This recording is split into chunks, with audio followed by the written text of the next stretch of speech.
Donnie B. GotDaBeats.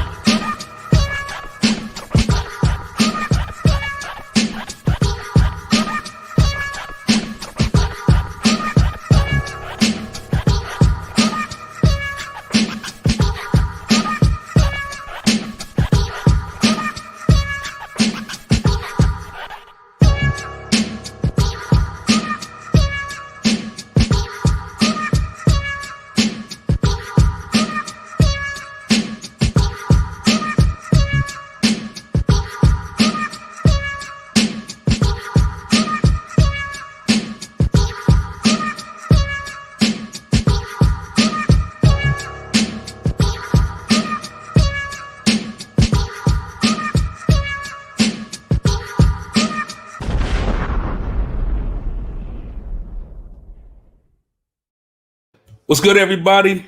It's Donnie B got the beats. You know we live on the beat. Listen, I got my sister from another mister on here today, boy. Hey, I had to beg and plead to get her up on here, man. But you know what I'm saying? I was like, I can't do no show without this young lady here. You know what I'm saying? Oh man. Now, if anybody's watched this show, they know I got to do a little backstory, especially with people that I'm like mad close with. So my little backstory is, you know, as anybody knows, I moved out to LA in 2015. Immediately started working in the club through a mutual friend of ours, you know, brother Joseph Harrison. Shout out to Joe and Darian Taylor as well. You know, we just hit the ground running in the clubs. You know what I'm saying? Joseph was already popping out here, so forth and so on. And he linked me up with his team. And, you know, I will always be grateful to him for that. Part of his team, though, was like this like super powerful engine of a person who always just seemed to put everything together.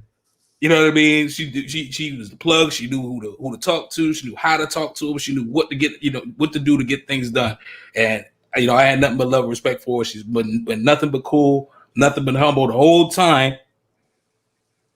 So without further ado, we're going to introduce entrepreneur, music executive, wonderkind.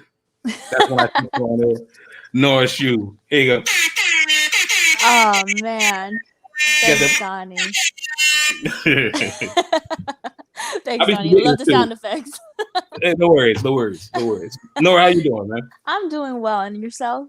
Always good, even when I'm bad. You know what I'm saying? Oh man, that's the type of shit I like to hear. You see what I'm saying? Like, you know, that's gold on my tombstone, on my urn. Either or. Man, positivity. Hey, man, we gotta go.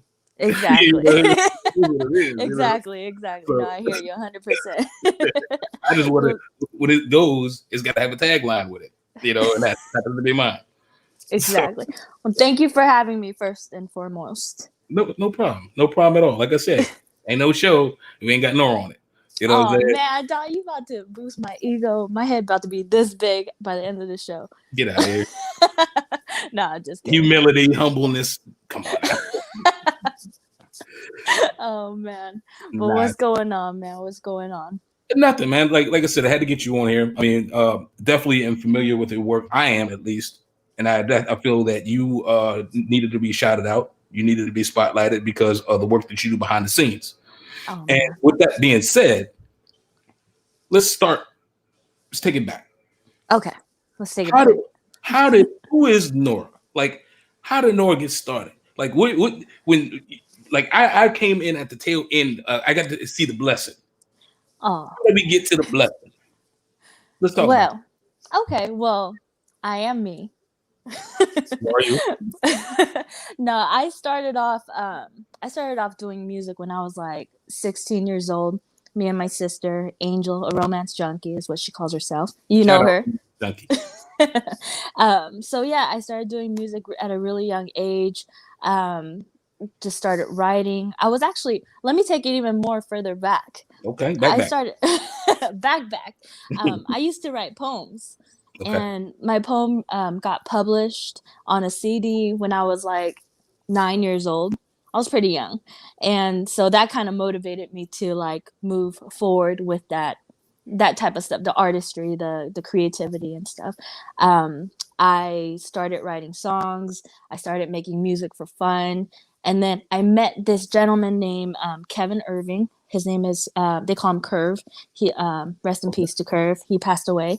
But he was my mentor for a really long time. He introduced me to some of the, the big music executives. I was in, offices and meetings with these big executives. He kind of introduced me to the industry.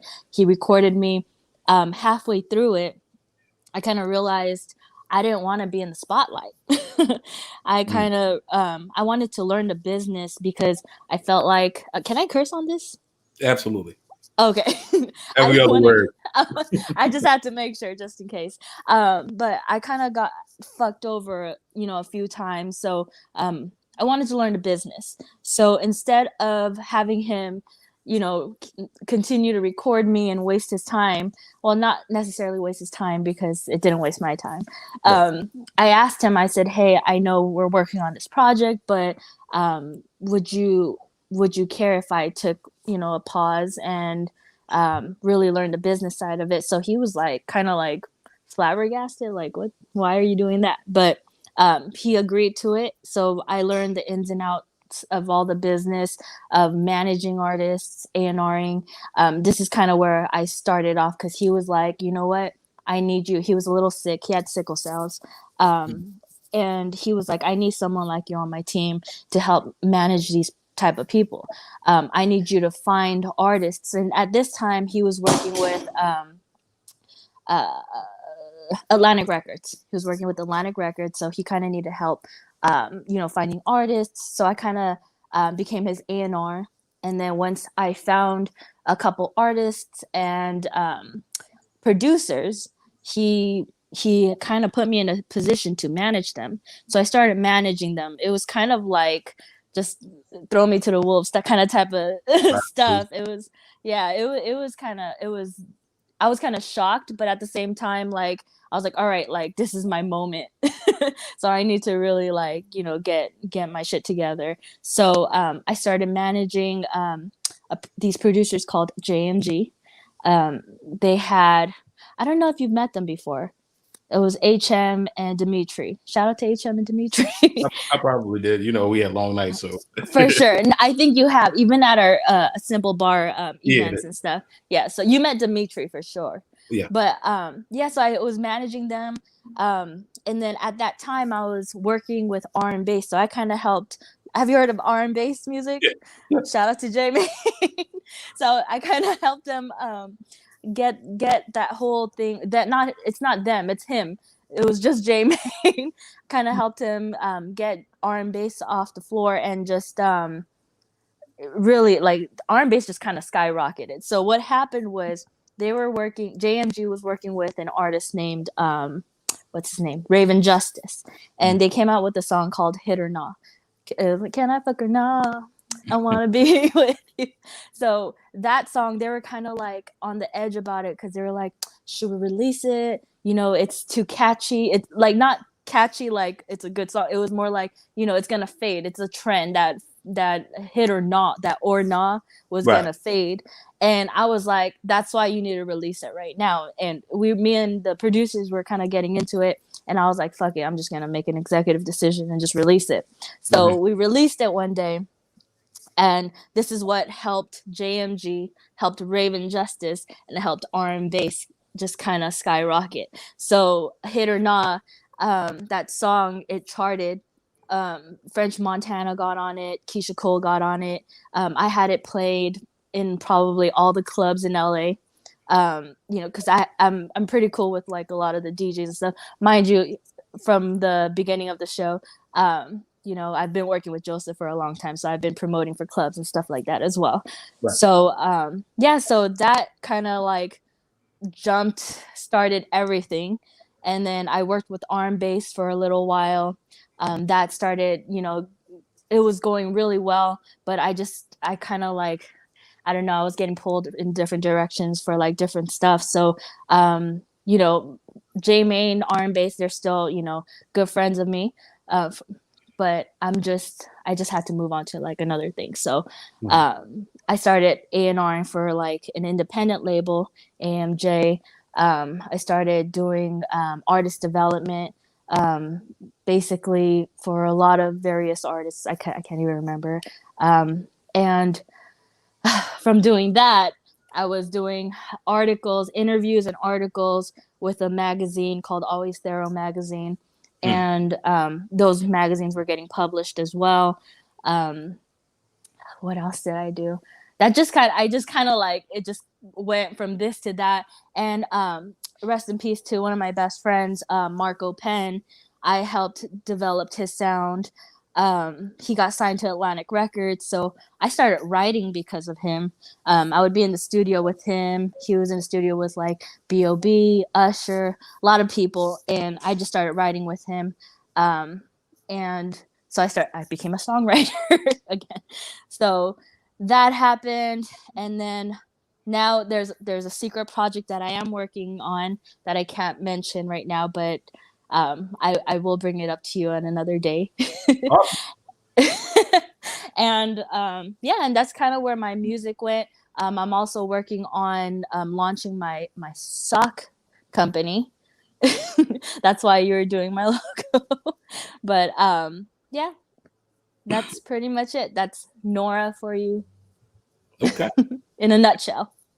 Yeah, see, people don't know Donnie B got the logos too. I just said, you know. Oh shit! See, well, Donnie B got the logos. He does everything. Yeah, I'm trying to stop. I'm trying to stop the tyrant. You can't, man. Especially with COVID, like you gotta grind. Like, yeah, the hustle don't quit though. You know, at all, at all. So yeah, that's me. I don't know what else to say about myself. I really don't like talking about myself that much. We need the world needs to talk about Nora. Okay, that's what we're here for. I got to force you. Got to twist your arm for it. One day, people are gonna just do that for me, and there it is. Where I don't have to talk about myself. So you are full on born and bred here in Los Angeles, correct? Correct. All right. So for those people that don't know about the Angelinos and the culture, the substrata of the streets out here, what was it like growing up as an Angelino for you? Like navigating? It's expensive. I mean, it's expensive. It's tough. Like, but then I'm so blessed. Like, growing up as an Angelino, born and raised in Los Angeles, California, where people dream to be here, you know, like I'm blessed, but it was tough. I'm not gonna lie, because it's expensive. Things are. I feel like I don't even know what the word to explain it. It's just. I mean, I can't compare it to like my experience. Just my experience alone, because like I've been through some shit. Right. But just the city itself, it's beautiful. I feel like I can't say it's like expensive and beautiful. That's what it is. Well, it's both. That's what I love about it. I'm like, I mean, it's I tell people, a lot of people back home all the time. One of the main reasons why I love LA is because you got everything here. If you want to if you want to go mountain climb, you can go to mountains. You go that way about an hour north, you'll find mountains. Everything's 30 minutes away. Like I can't really complain about anything. Like it's great. I mean, again, compared to my own personal like experiences, I can't like even bring that up. Like just the city itself, I just think it's a beautiful place. It literally, like we just said, everything's 30 minutes away. I mean, right now it kind of sucks because COVID and the numbers are spiking. But overall, I mean, I've been to other places and I don't think I could ever leave. That's what I can say about Los Angeles. Indeed. Yes, sir. So, listen, we transitioning back. We were about to talk about current projects, but I think you did a very good job of talking about what you got going on right now, at least that you're willing to talk about. Yeah. there's nothing else that you don't want to share. No pressure, just asking because I don't want. I'm like, am I missing something? I don't want to gloss by it and miss an opportunity. That's all I'm saying. So no, I mean besides the live at, well, you know what? I need to bring that up. there it is. Our live at events. I'm just kind of like, we've been shut down for a whole year. I mean, It's like a year, right? Dude, like January is right around the corner, and I'm still trying to get over last January. Like, I can't, you know what I'm saying? Like, it's just like I don't even know where to start. Our events just went, it's done right now. Nothing. So me and Joseph and you, Donnie, and Darian, we do these shows. We've done shows at a Simple Bar. Shout out Simple Bar, Peppermint Club. I mean, kind of shout out to them because they kind of. That's why I didn't say shout out. Yeah, I know. I'm like, but it's a nice venue though. Exactly, but I mean, overall, it's tough, especially like in the club industry. Like I feel for Joseph right now too, because that's his bread and butter right there. Like, and our events, we were doing really good. We were doing really fucking good, and we were helping a lot of artists get their music out. Get footage. That's really important for them too.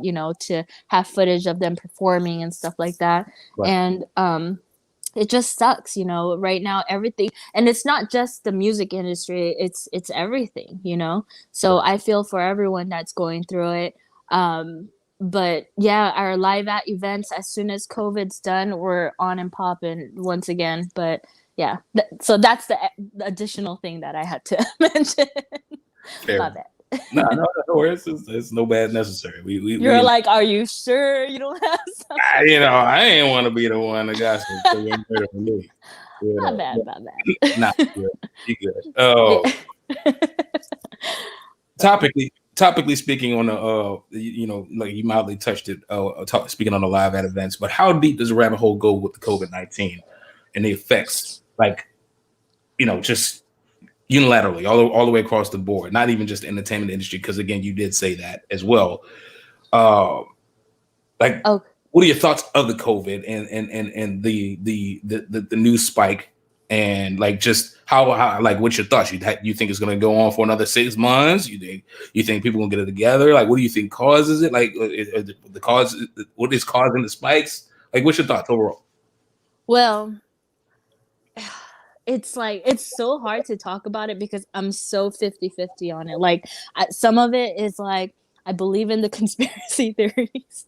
And then some of them I'm like, come on, man. Like, nobody's that cruel to like, do certain things like this to human beings. Like, but then again, I'm like, are you sure? So it's really tough. I mean, I'm also an essential worker. I would like to bring that up too. I'm an essential worker. I work in a disaster relief, and it hasn't stopped me from working, but like, so it hasn't impacted me directly, but I see it all around me. So it's tough. Like, I feel for people, entirely. And so like, to see like all my family members, my friends losing their jobs, then I start seeing people get affected by it. Like, a lot of my friends caught COVID, like a majority of my friends, let me say, they caught COVID. Some of their family members passed away. It's hard. It's really hard to say like, oh, it's a conspiracy theory when you actually see like people passing away and from COVID and stuff like that. But then you hear certain things and like how the hell are we getting so many positive cases? And then I also heard stuff like, people that die from like a heart attack or kidney failure, whatever it is, they die from something else. But once they die, they test them and they test positive for COVID, and they consider that a COVID death. So it's like the numbers are skewed. So it's like hard for me to even like say like, this is what it is and this, I believe this. I'm just going to stay open-minded about it. I'm going to do my part. I'm going to wear a mask, wherever I go.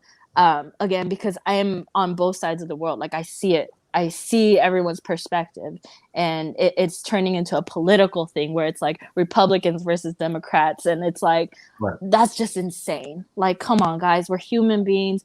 Like we're trying to fight a pandemic, and you guys are worried about the wrong things type of situation. So, and COVID-19, it affected everybody, whether it's with their money, their jobs, their families, whatever it is, it affected you in some way, like our events, like whatever it is, it affected everybody. So, Right. yeah. All right. That's understandable. What do you think about it? Well, I think no, I think there's a lot to it. There's a lot of layers to it, and I think that it really depends on the lens that you look at it through. Right. Because I do believe that I believe in conspiracy as well. I can't say exactly which ones they are, but I believe there is conspiracy in there. But then again, to me, there's conspiracies behind everything. But and I am an essential worker too, and the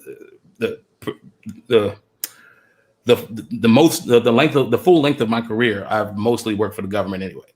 Okay. So I and I've sat in on meetings that I can't disclose on that. It was like, wow, if this got out, yeah. Oh shit. Yeah. Don't let it get out. Don't let it get out. Yeah, but again, that's needed. I can't be flipping and just be like, oh, well, this happened. I obviously can't. But I have, with my own eyes and with my own ears, experienced things that was very suspect. And so I believe in certain things with conspiracies surrounding this. The reality of just, I think it exposed how self-centered people are or can be, because the people that still refuse to walk around with masks because it's an inconvenience to them, right? Whereas you literally don't care about everybody else, right? Because you could be asymptomatic, and you could be this like healthy person, right, and not wear a mask, but you could be a carrier. Right. So that's the fucked up part about it. And like, that's why it's hard, because I just see it from every perspective. But it's like, dude, like, just do your part is all you need to do. Just do your part. And I think a lot of people are going kind of crazy. Like, do you remember, like, I think it was like, was it 20 years or 10 years ago? We had SARS. Yeah. And whatever happened with that? Like, 2 years later, it just died down. And so, like, I kind of feel like that's what's going to happen with this one too. Like, 2 years later, we're going to have another year of it, and it's going to start dying down. And we're just unfortunate that we're in that generation where we have to deal with it. But, again, it's just, I feel like it's a blessing and a curse at the same time going through it, because you lost a lot of opportunities, and things doors closed on you and stuff like that. But at the same time, this should be a time for you to really broaden your mind and think about other things. Like, get creative now. Time is all you have right now. Right. So get creative, and this should be a time to really focus on yourself, and maybe start a business. Well, exactly. Exactly. So there you go. Yeah. But 100%. Yeah. So I mean, at the end of the day, I think COVID is obviously here, and it's here to stay. At least for the short term. I think that more work should be put in, and that's just my belief. To buckle everybody down, and as I was big for when the thing first hit back in March, to shut everything down. Just shut it down. Just shut it down, because it's going to balloon. It's going to spike. You're going to get these peaks and valleys with the cases. And then people, when the summertime comes, they'll be sweating, and it'll leak right out of them. Yeah, right. Leak right out. No. I mean, and you know what else I think? Mm-hmm. I think that, again, this is just more like conspiracy type shit. But like, I feel like maybe right now, you know how the numbers are like spiking, like they're spiking. Like this is like abnormally spiking. I think they're giving false positives right now to force people to quarantine, which will force people to stay the fuck at home. Yeah. And that's just me though.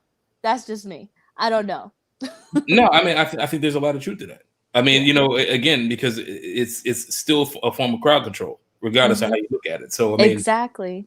ultimately, yeah. I mean, in certain cases and scenarios in certain locations, yeah, I absolutely believe that's the thing.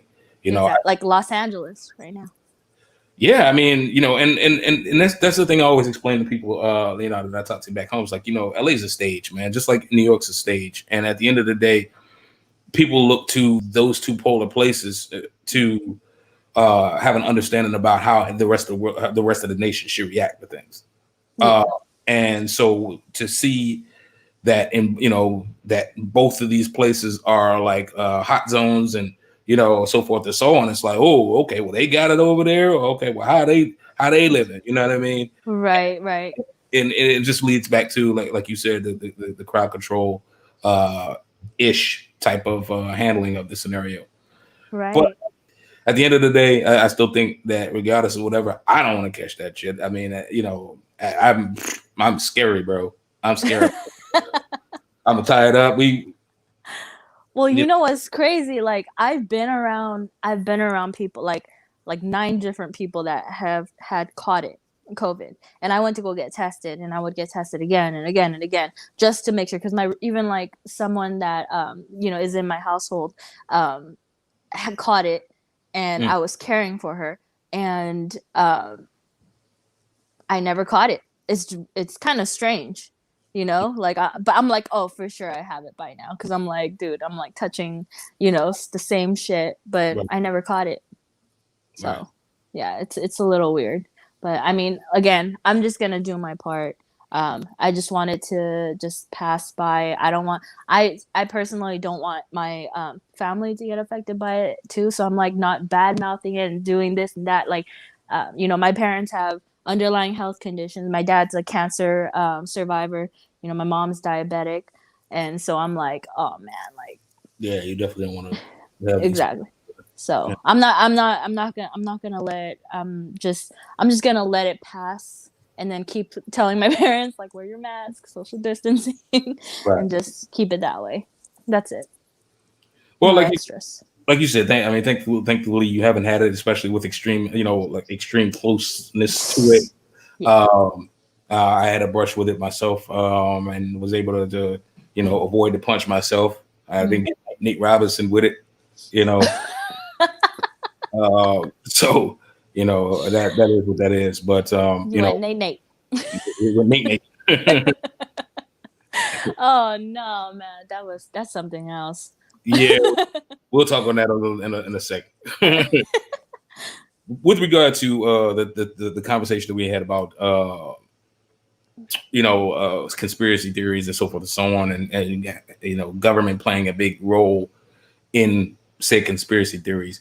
Right now, we're in a climate where everything seems to revolve around the government. I mean, it has been since COVID has been the umbrella over us. Hmm. What's your thoughts on, you know, at the same time we're experiencing the COVID issues, and we having these political issues, we're also having the you know these the exposition of race, you know, rioting and so forth and so on. Do you believe that entertainment and politics, you know, like the entertainers should be more vocal, or should they just stick to being an entertainer? You do you feel that they should use their platform to jump into the political realm, or do you feel that there's levels to it? You know, like what is your thoughts on entertainment and politics? 100%, 1,000%. I I believe that entertainers should use their platform to spread the message, whatever it is, you know, whatever they want to get out there. I you know, they do need to use their platform to spread the message.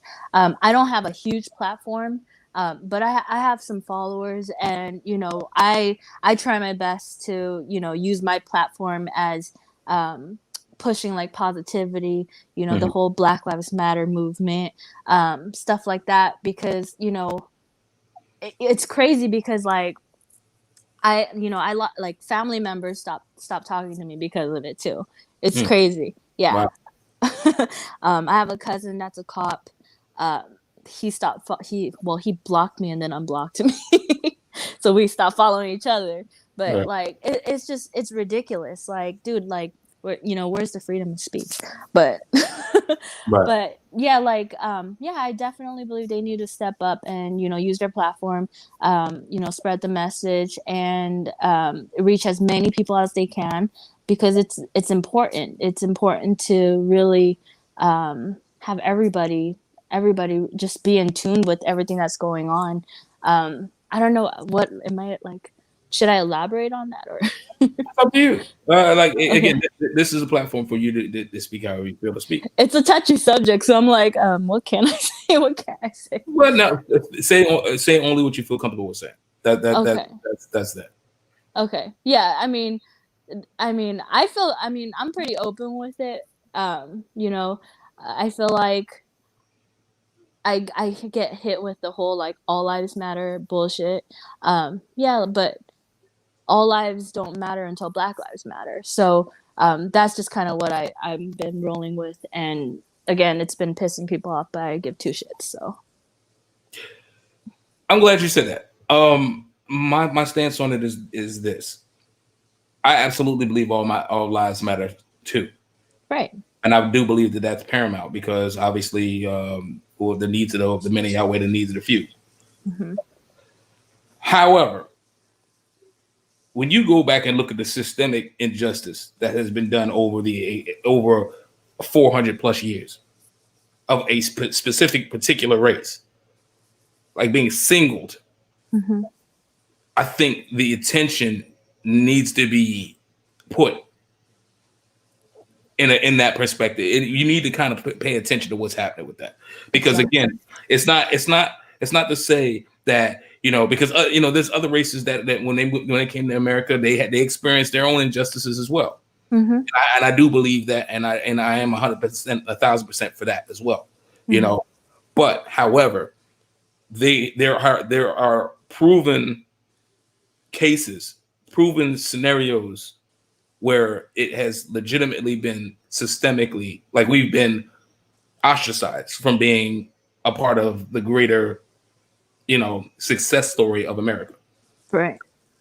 And so, with that being said, and even with the gentleman I had on there last night, Realm Diggy, like he mentioned that, like, just even the psychological trauma, the PTSD of, holy shit, I'm in the car and I'm driving my business, but I see a cop car. Now everything is narrow now. Now it's Right. like, I don't know what to do. I tense up, oh my God, I'm sweating, that's PTSD. Yeah, absolutely. I've dealt with PTSD, so I know exactly what you're talking about. When it's unfair, like, and when you have your black children Mhm. and versus the white children, and I'm sorry to say it like this, but you have a different conversation with your black children than what the white people would have with their white children. Right. And it's more so like they talk about like, be careful for this and that, but you gotta be careful for your life. Like, when a cop pulls you over, don't make any sudden movements. Like, they don't have those type of conversations with their children. So Right. I get it 100%. That's why I'm like, I'm with it 100%. Okay. Yeah. Well, I'm glad to hear. I mean, we can go down that rabbit hole, like, I know. I'm like, I could talk for a long time about that, but all you right, know, let's. but hey, glad I got your opinion on the matter. On a spiritual level, just Okay. to touch up on that, on a spiritual level, um, I believe, you know, people need to unlearn all the bullshit that they've learned all their lives to finally know who they are, or what's real. Mhm. Like, you grow up in a household that's racist. That's like a generational curse to me. I'm sorry, but Mhm. it is. Yeah. And you grow up to think like, oh my gosh, black people are bad and they do this and they do that. But really, are you talking about a small portion of the black race where it's also a small portion of the Asian race, small portion of the white race? It's just people. People are bad. People Right. are good. You know, there's no color to it. That's why I always say you got to unlearn all the bullshit.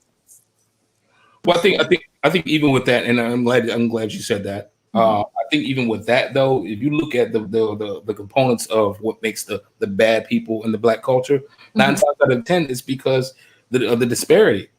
You know what I mean? Having to have the restrictions for them to not experience what, it's like lower class in black households is different from lower class in white households. You know what I mean? So the haves and the have-nots, the disparity between them both is vastly different. So Right. it's harder.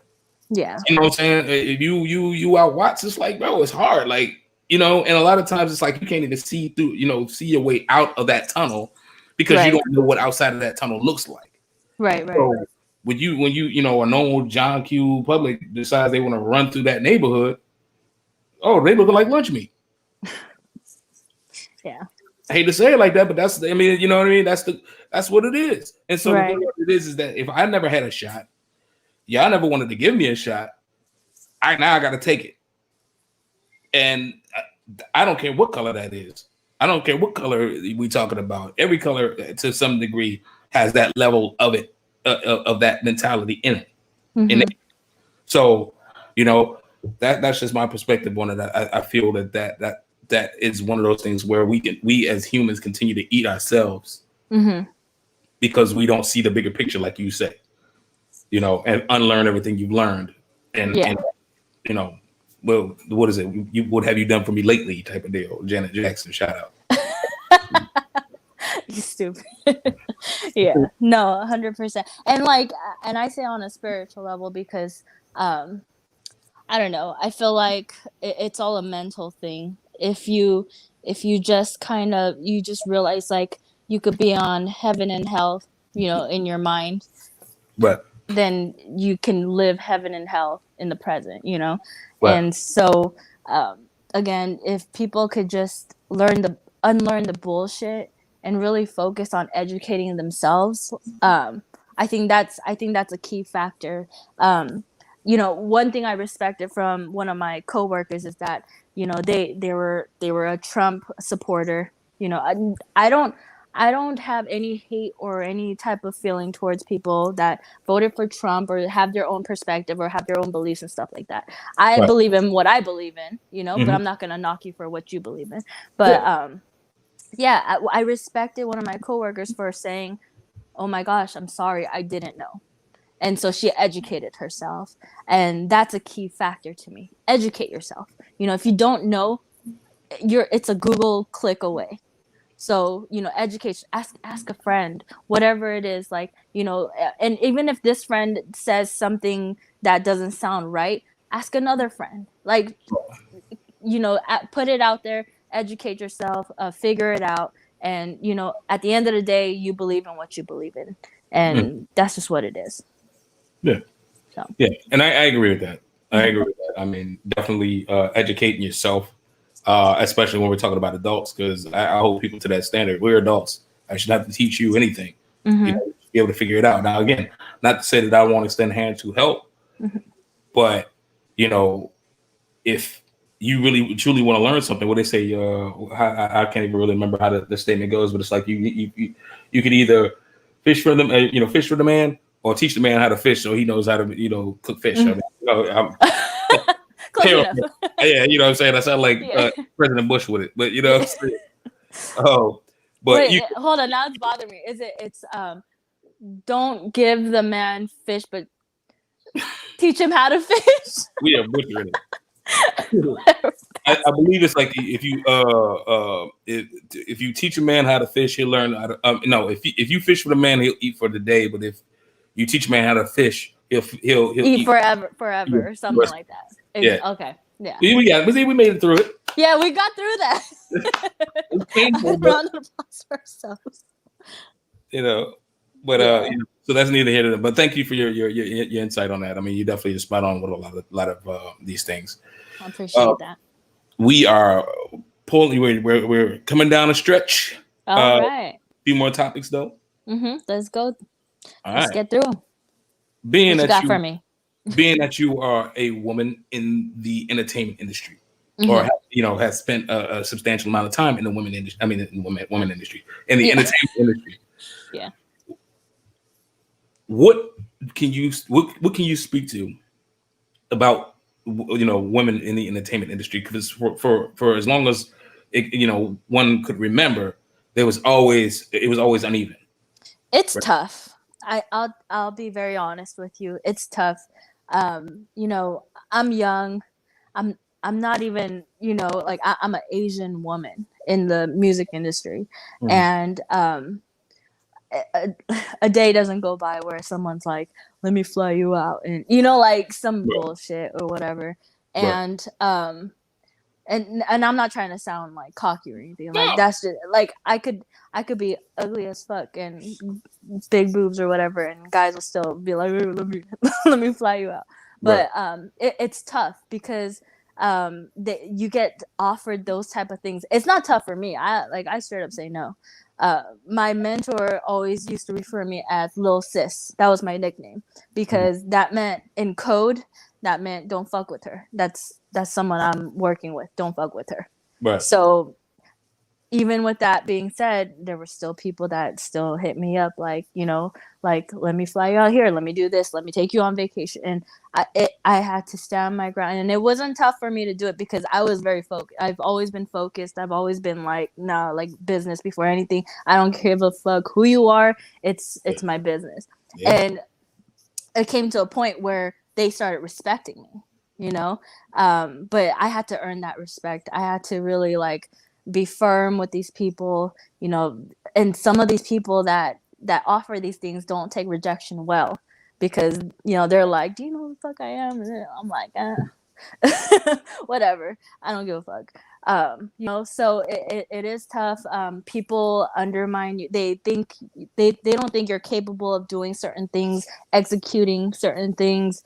But really, like I feel like women right now, like we're really killing it. So, but again, all I can say is it's tough, but it's it's doable. You can really make your way up just by standing your ground and just staying focused and doing what you got to do.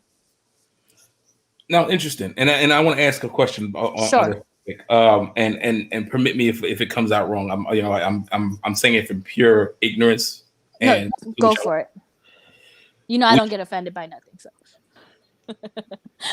that's why you're dope. The fact that, like you said, you're a woman in the industry, that's a negative. Well, not a negative, but a what do you call it? You're all negative. You see what I'm saying? There you go. This is what I'm talking about. That's a minority. That's what I meant to say, right? Okay. Because you're a woman in the industry. Also, like you said, you're an Asian woman in the industry. Does that constitute kind of like a double or a triple minority for you? And especially in like California, like, so what can you speak to about that? Because I mean, that seems like that's not it, that you could be speaking for a silent majority right there. You see what I'm saying? Yeah, absolutely. So I mean, I've heard this quite a few times, a handful of times, where I've even had a guy tell me straight up, like, "What's wrong with you? You're supposed to be submissive." And I was like, "The fuck?" Like, like, wait a minute. Right. And I was like, "What makes you think that?" And he was like, "Because you're an Asian woman." So that kind of like blew my mind, like, so that's one of the things, like, Asian women, they're known to be submissive and listen and do this and do that, but like I'm an Angelino, like born and raised, like you can exactly, like that shit don't fly, like I don't do that shit at all whatsoever. And for people that aren't from LA, California, and that's Asian, that's trying to make their way up in the music industry and stuff like that, like that doesn't mean just because I'm an Angelino, like it doesn't fly. You know what I'm saying? But like in general, like right now I think it's a good time to for women to really accelerate in what they're doing, especially because of everything that's going on.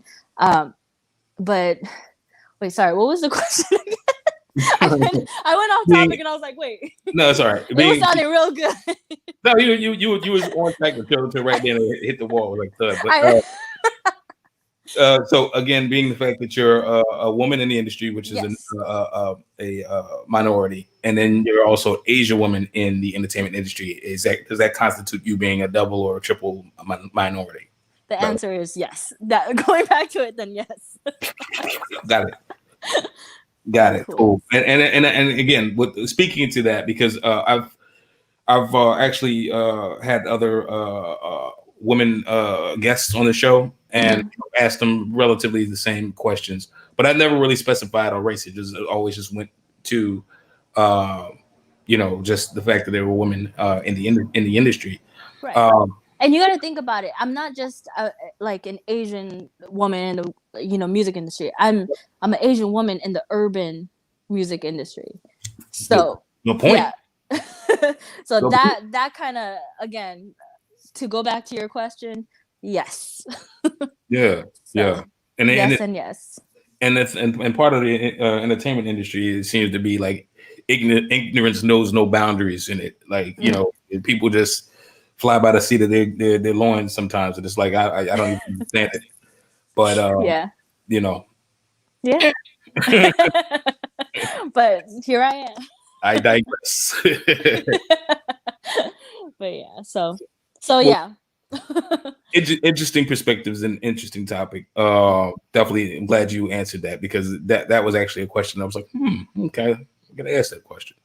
It's crazy, but like when like things don't, and I'm not even like referring this to you. I'm saying like in general, like you said, you like when you thank me for bringing certain things up, I'm kind of like, It's crazy, like when things don't directly impact you or affect you, you don't know.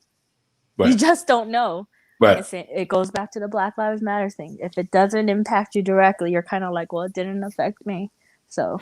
Well, and I'm glad that you brought that up, because my stance on it is that, if you got eyes, the Lord gives us eyes for which we may see. Mm-hmm. You can see what's going on. You should be able to understand what's going on. Now, again, like I don't need to know. I don't need to touch the stove to tell you the exact temperature that the stove is hot. It's hot as fuck. Like, that's what I'm saying. That's right. Like I'm not touching right there. You know what I'm saying? But it's hot. If you touch it, you will get burned. And so where's the non-simplicity in that? You know what I mean? It's that curiosity sometimes. Yeah, I don't know, man. That's still looking mighty. You just I don't touch it maybe one time. just one time. It's not that bad, With the third degree burn. But it's interesting because, like I said, it's just, I totally get your point. And I'm not saying that to disagree with you, but it is one of those things as to where it's like, to me, it's just, I guess where I'm from, you gotta be on deck. Like, you gotta be on deck. Like, you walk down the wrong hallway and not paying attention, you get slept like Nate Robinson. Nate. Oh man. Like, and people just hit you just because they don't like the fact that you're breathing. Man. And so that's why, when I walk in the scene, I'm always looking like I'm calculating. I need to X is that. I don't ever try to sit with my back to the door. You gotta calculate your next move every single time. I feel you. Yeah. You ain't gonna get one on me. Yeah. So but I think, again, going back to that point, I mean, these are interesting topics. Like I said, I just think that if people take the time to look, you'll see, you'll have a greater understanding. And I tell my daughters that too all the time, because Lord knows, I swear, they act like they walk, do and fall into wells like. And it's like, y'all got to be more careful. Like, pay attention. So. Yeah. No, I feel you. I hear you 100%. So. All right. Last couple topics. We got four more. We're at 49 minutes. Yeah, you watching and everything. I've been sipping on this wine. I'm like, the disrespect of it. I be forgetting your questions and shit. Yeah, it's all good, hey man. Hey man, we get real on the beat, bro. We ain't doing we real on the beat. It's raw. You let me curse, so it's lit. LA entertainment scene be like That's the number one question for Donnie Oh B. Got the beats. man. Whenever Donnie B got the beats, fly out somewhere, or I got because I got friends everywhere. Most people don't know that. I know every major metropolitan city in the United States. I know somebody there, and I can go kick it with them and hang out, and there's nothing.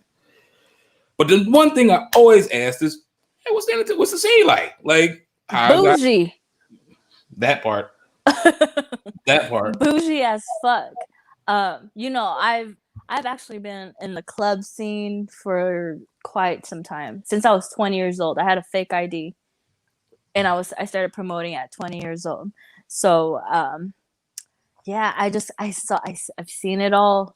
And it's like you're a wallpaper on the wall. And you got a bottle, and it's just like, you know, like, oh, you could sit at my seat because you're a hot girl, but your friend can't. Like Right. it's just super bougie. It's tough. It's very competitive. Everybody comes here for that entertainment reason. You know, whether it's being an actor, a musician, come to party, whatever it is. Right. So yeah. So I mean, in a nutshell, bougie. Fair. And my little piece on what you said is that obviously me not being an Angelino, I know when I walk into a room, people are like, oh, he definitely ain't from here. But my personality is such as that I'm not here for all that shit, bro. Like whatever you thinking, I'm not here for that, bro. Like I don't ever try to fit in. Why? I'm me. You gotta stand out. Stand out. Who cares? I just want to live me to 1,000, yo. I don't even really go to like I like what I like. I wear what I wear. That's it. You know what I mean. So like, you know, even at the times of when I was out with you guys, it's like, you know, everybody fellowshipping and I'm just kind of chilling. Like I just be in the back, yo. Like I ain't, you know, all of that extra bouginess is like, bro. Like at the end of the day, don't none of y'all know what I'm sitting on for, bro. Y'all don't know what I'm bringing to the table. You know what I'm saying? Like, yeah, that's the best. Like you don't like some people try too hard, man. Like with the like Gucci belt, you know, Gucci watch and Gucci shoes all in one like profile picture. yeah, you know it.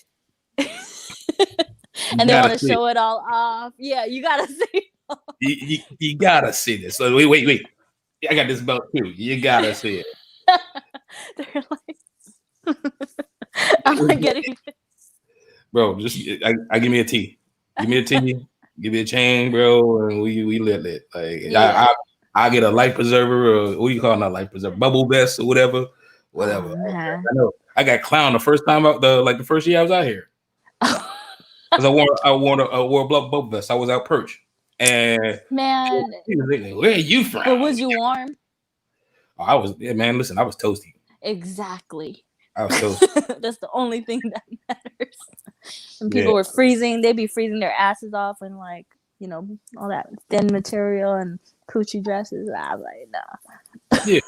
Yeah, and Parker on the main dude was talking. They're going I forgot what you call him. Parker, whatever. Anyway. And it's the entertainment scene be like LA is bougie to an extent. But you know, I think y'all deserve the right to be that because we be popping. That part.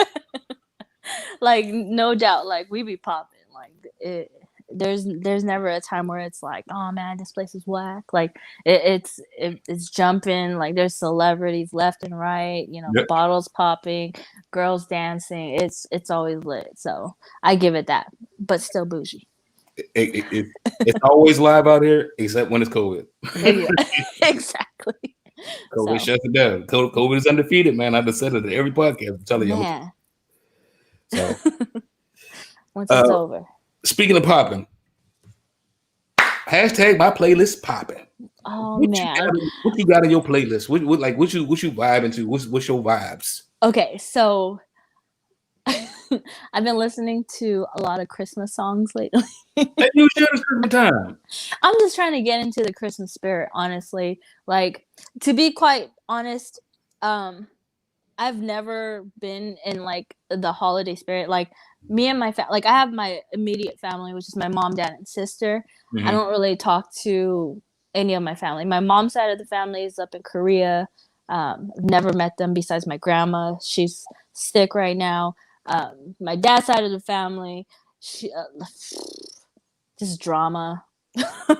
Just drama, talking shit, this and that, whatever. So I never really like get into the holiday spirit, but like for some reason this year, because like COVID and like, you know, all the stuff that's going on, I'm like, dude, like I want to feel something. Like I want, if I can't get into the spirit, like I want to like get people into the spirit. It's just not, you know, it's a tough time right now. So my whole playlist right now is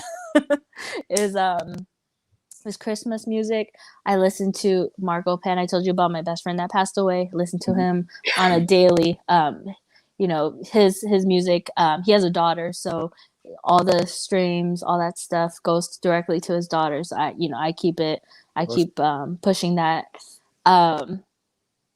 And what else do I listen? I mean, I try to listen to like some of the new stuff, but I'm kind of like, you know.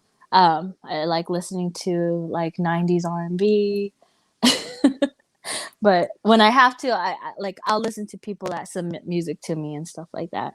Right. But overall, my playlist is Christmas music, Marco Penn, and some 90s R&B. What's your favorite Christmas song? It's so typical. It's the Mariah Carey, I don't want a lot for Christmas. Yeah, that one. That's a good one. That's a good one to get you in the Yule tide. And Michael Bublé. Michael Bublé has a magnificent voice, and Christmas, wow, he just sang the hell out of that song. You know what's funny? Mine is it's a song called Skating. It's by Vince Guaraldi Trio. But you would probably know it as it's on the Peanuts Christmas album. And it's just music, but it's the one called Skating. And ever since I was, I don't know, maybe 12, 13 years old, that's been one of my favorite. Like, I love that song. That is my song. I'll play that during September. I don't even care, bro. We ride. They be hot as I don't know what. I'm dreaming of skating, you know. Well, now I got to add that to my list. Yeah. When you hear it, you probably know. You be like, oh, I kind of know that. You know what I mean? Right. But like, you know these Christmas songs, but you don't know them. You're like, wait, I've heard of it, or it's played at a store or something, but you just don't. You don't go like, this is the song. Yeah, no, it's definitely, because I mean, I even had to look up the name because I forgot the name of the guy, the trio. So, you know, Skating. Vince Guaraldini Trio. Anyway, so if not that, then you know, the Nat King Cole Christmas joint. That's yeah, that's my joint. So all right, well, I'm gonna have to add a couple more songs to my list. Good looking out. All right, wrapping it up.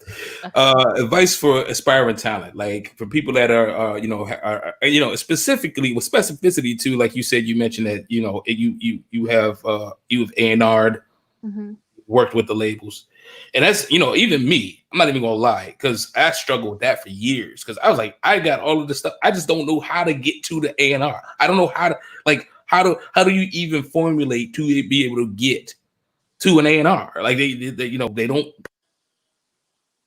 like, so what's your advice for aspiring? Oh, you breaking up. Get out there. All right, I heard what you said, but you just started breaking up. Are you there? You can hear me. Okay. Sorry. Yeah, I'm here. Okay. All right. Yeah. So never give up. Never give up. Chase your dreams. Don't think like the 9-to-5 is the end of the road. Like, you shouldn't have to work a 9-to-5 and not chase your dreams. Chase your dreams, because at the end of the day, you got to work for yourself. So I don't what do you call it, commit, or I'm not going to down talk on 9-to-5s. Like, that's where you get your money. That's where you start. But always have that dream, that, chase your dreams. With your question regarding the A&Rs, you really just need to work with a lot of artists. And a lot of times, like, people hate this so much, like, where you work for free sometimes, pro bono, but at the same time, you're not really working for free. You're working to build a relationship. And so you got to be open-minded. You definitely have to be open-minded, because I didn't achieve all the stuff that I've achieved by getting paid for everything.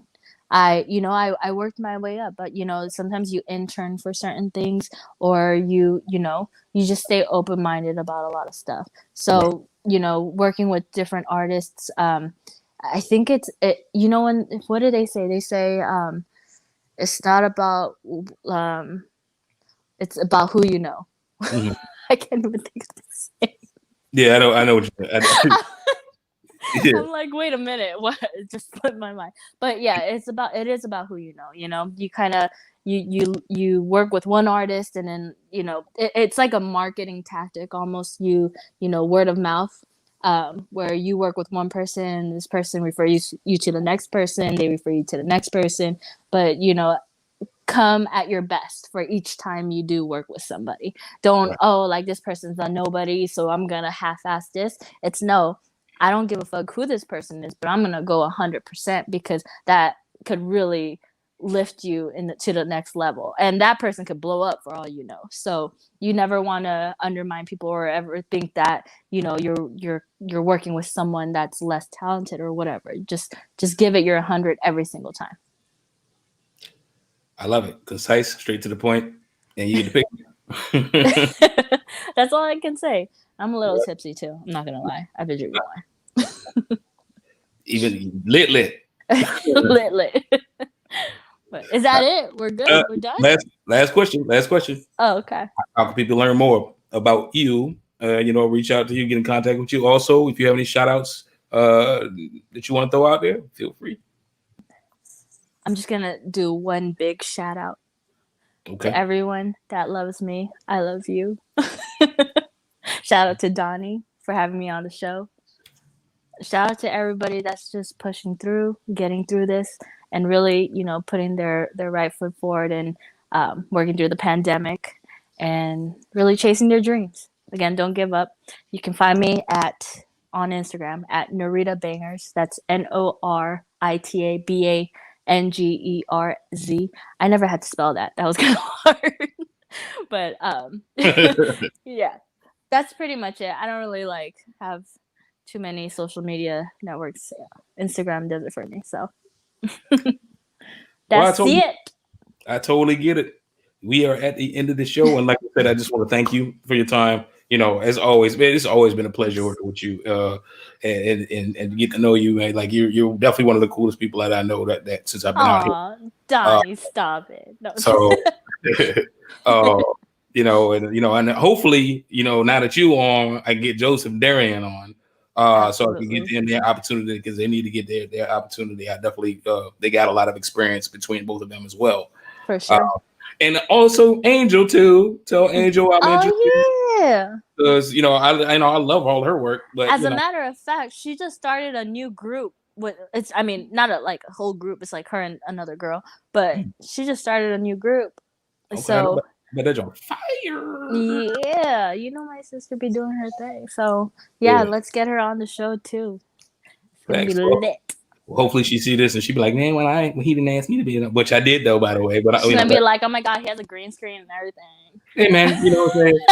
The background is popping, okay? It's popping. It's really popping. I'm over here like, damn, you in a suite with a view. And it's beautiful because it's the same time of day, no matter when you see me. Exactly. So let me show that to her right there. But people be like, I never knew. I never knew. That's my homie, Tony Baker. Oh man, we need to get, man. Listen, if you can make that work, I need to get him on this joint. That is my guy, bro. Like we'll talk off the air about who we can get on this show. You feel me? I have my people call your people. We can get. You know what I'm saying? I got you. I like how you put your words together. No, but all right. So. But like I said, I appreciate you. Thank you very much. And my pleasure. Like I said, obviously we'll be in touch because we fam anyway. Of course. And I need them logos. I got you. As soon as it's right there. It's like, I can just go ahead and boop, boop, boop, boop. And it's early though. So I mean, I want you to look at it and then you can bounce. We can bounce and we can tweak, so we go. For sure. Cool, yeah. Alrighty. Thanks, Anyway, Donnie. no problem. This is Really Donnie B. appreciate Beats. No, I appreciate you too. Donnie B. GotDaBeats. We live on the beat. I'm here with Nora Choe, and we about to keep it funky. Stay masked up. Stay safe. Happy holidays, guys. We out. Donnie B.